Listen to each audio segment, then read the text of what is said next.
السلام علیکم ورحمۃ اللہ وبرکاتہ۔ نحمدہ ونصلی علی رسولہ الکریم، اما بعد۔ میرے دوستو اور میرے عزیز ترین ساتھیوں، کئی سالوں سے ہیرا گولڈ کا مسئلہ زیر بحث ہے، جس میں بہت سارے انویسٹر بدگمانی کا شکار ہے، اور میں چاہتا ہوں کہ اسی مسئلے پر کچھ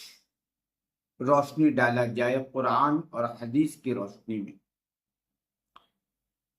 میرے بھائیوں، آپ غور کیجئے کہ جب ہم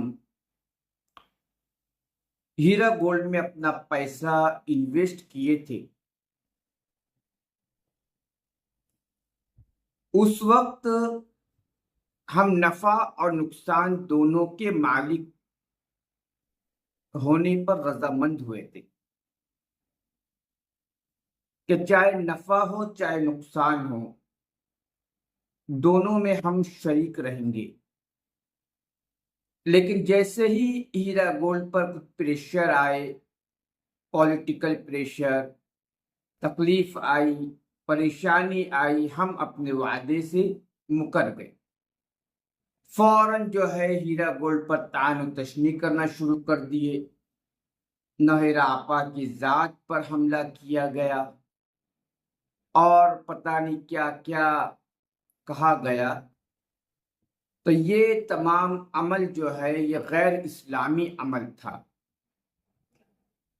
جو ہمارے مسلمان بھائیوں سے ہوا ہے۔ میرے بھائیوں، کچھ لوگ کہتے ہیں کہ یہ ایک پونزی اسکیم تھی، جبکہ جب نوحیرہ شیخ یا نوحیرہ آپا گرفتار کر لی گئی، اس وقت جس نے گرفتار کیا تھا رام کمار نام تھا اس آفیسر کا، انہوں نے خود اس بات کی گواہی دی تھی کہ یہ 18 کمپنیوں کی مالکن ہے۔ اس کے بعد بھی ہم نے الزام لگایا کہ یہ ایک پونزی اسکیم چلتی تھی، لیکن اللہ رب العالمین فرماتا ہے سورہ حجرات کے اندر کہ جب کوئی فاسق خبر لے کر آئے تو اس کی تحقیق کر لیا کرو، اور اللہ فرماتا ہے قُلْ ہَاتُوا بُرْہَانَکُمْ إِن كُنتُمْ صَادِقِینَ، کہ اگر تم اپنے دعوے میں سچے ہو تو دلیل لاؤ۔ لیکن آج انویسٹرز وہ صرف بدگمانی کا شکار ہے، ان کے پاس ہیرا گولڈ کے پونزی اسکیم ہونے کی کوئی دلیل نہیں ہے۔ جب پیسہ آ رہا تھا اس وقت تو کوئی انگلی نہیں اٹھی تھی، انگلی جب اٹھی جب ہیرا گولڈ پر مصیبتیں آنا شروع ہوئی تو اس وقت یاد آ گیا کہ یہ ضرور پونزی اسکیم ہے۔ میرے بھائی یہ دوگلا پنا کیوں ہے؟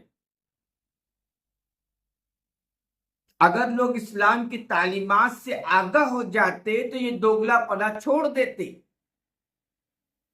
اور ایک پلیٹ فارم پر رہ کر فیصلہ کرتے۔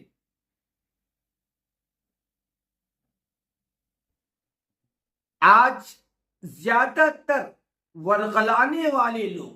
ہیرا گولڈ کے خلاف بہکانے والے لوگ صرف وہی ہے جن کا پیسہ نہیں لگا ہوا ہے، ہوٹلوں پہ بیٹھے ہیں، کچھ کام دھندا ہے نہیں تو کیا کریں، لوگوں کو جمع کر کے ہیرا گولڈ کے خلاف بہکائیں، کیس کرنے پر اکسائیں، بغیر کسی دلیل کے۔ ایک شخص تو مجھ سے کہتا ہے کہ آپ اب ہیرا گولڈ کی برائی کرنا شروع کر دو۔ میرے بھائی یہ کہ اچھا عمل ہے برائی کرنا؟ کیا یہ قرآن اور حدیث کی مخالفت نہیں ہے؟ اور نوحہ آقا کا نام لے لے کر بے شمار گالیاں نکالی جاتی ہے زبان سے۔ میرے بھائیوں، جتنا پیسہ آپ کا لگا ہوا ہے وہ نکالنے کی حد تک اگر کچھ باتیں کی جاتی یا کوشش کی جاتی تو جائز تھا، لیکن زیادتی کرنا یہ جائز نہیں ہے، کیونکہ آپ صلی اللہ علیہ وسلم کا یہ عمل تھا ہی نہیں۔ نبی کریم صلی اللہ علیہ وسلم کے پاس ایک وفد آتا ہے یہودیوں کا، تو یا خود یہودی آتے ہیں، آپ صلی اللہ علیہ وسلم سے کہتے ہیں السلام علیکم۔ آپ صلی اللہ علیہ وسلم نے کہا وعلیکم، لیکن حضرت عائشہ رضی اللہ تعالی عنہا نے کہا کہ السلام علیکم یعنی تم پر موت ہو، اور پھر کہا کہ تم پر غضب نازل ہو، تم پر لعنت ہو، زیادتی کر دی۔ آپ صلی اللہ علیہ وسلم نے منع فرما دیا، کہا کہ اے عائشہ نرمی اختیار کرو، اللہ تعالیٰ جو نرمی میں دیتا ہے وہ سختی میں نہیں دیتا، جسے نرمی مل گئی اسے خیر مل گیا، اور جو نرمی سے محروم رہ گیا وہ خیر سے محروم رہ گیا۔ لیکن میرے بھائیوں، افسوس ہے آج کہ آج ہم زیادتی کرتے ہیں، جبکہ آپ صلی اللہ علیہ وسلم نے فرمایا ان من اکمل المؤمنین ایمانا احسنهم خلقا، بہترین مومن وہ ہے جس کے اخلاق اچھے ہو، اور قیامت کے دن دو لوگ پیش کیے جائیں گے، اور ان میں سے جس کا اخلاق اچھا ہوگا وہ نبی کریم صلی اللہ علیہ وسلم کی قربت اختیار کرے گا، قریب ہوگا، پسندیدہ ہوگا، اور سب سے برا وہ شخص ہوگا جس کی زبان بے لگام ہوگی، جو لوگوں کی عزتوں کے ساتھ کھیلے گا، جبکہ آپ صلی اللہ علیہ وسلم نے فرمایا کہ مومن کی عزت کعبہ کی عزت سے بڑھ کر ہے، لیکن اس کے باوجود بھی ہم یہ تمام باتوں کو چھوڑ دیتے ہیں، اور اس کی سب سے بڑی وجہ یہ ہے کہ ہم نے علماء کی سرپرستی اختیار نہیں کی، بلکہ ہم جو ہے ہوٹل پہ بیٹھے، کسی نے مشورہ دے دیا ہیرا گولڈ کے مخالفت کرو، مخالفت پر تل گئے، اور اس کی کوئی علمی حیثیت نہیں ہے، وہ کسی مدرسے سے نہیں فارغ ہے،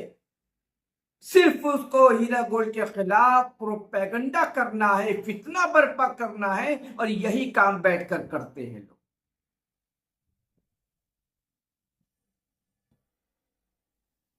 تو میرے بھائیوں، یہ آزمائش سمجھو،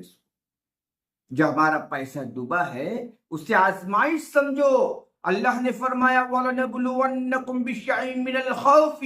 وَالْجُوعِ وَنَقْصٍ مِّنَ الْأَمْوَالِ وَالْأَنفُسِ وَالثَّمَرَاتِ وَبَشِّرِ الصَّابِرِينَ، کہ ہم تمہیں آزمائیں گے، خوف سے، بھوک سے، جان و مال اور پھلوں کے نقصان سے، بشارت دے دو صبر کرنے والوں کو، ان اللہ مع الصابرین، کہ اللہ صبر کرنے والوں کے ساتھ۔ تو میرے بھائیوں، ہمیں صبر کا دامن نہیں چھوڑنا چاہیے، جو جائز کوشش ہے وہ کیجئے، لیکن زیادتی کرنے سے دور رہیے، برا بھلا کہنے سے بچیے، کیونکہ آپ صلی اللہ علیہ وسلم کا وعدہ ہے جس نے اپنی زبان کی اور اپنی شرمگاہ کی حفاظت کر لی تو آپ صلی اللہ علیہ وسلم نے فرمایا کہ میں اس کو جنت کی گارنٹی لیتا ہوں۔ تو اللہ تعالی ہدایت عطا فرمائے ان بھائیوں کو جو لوگ ہیرا گولڈ کے خلاف بہکاتے ہیں، بھڑکاتے ہیں، فتنہ برپا کرتے ہیں، ایسے لوگوں کو اللہ تعالی ہدایت عطا فرمائے۔ وما علینا الا البلاغ المبین، وآخر دعوانا الحمد للہ رب العالمین۔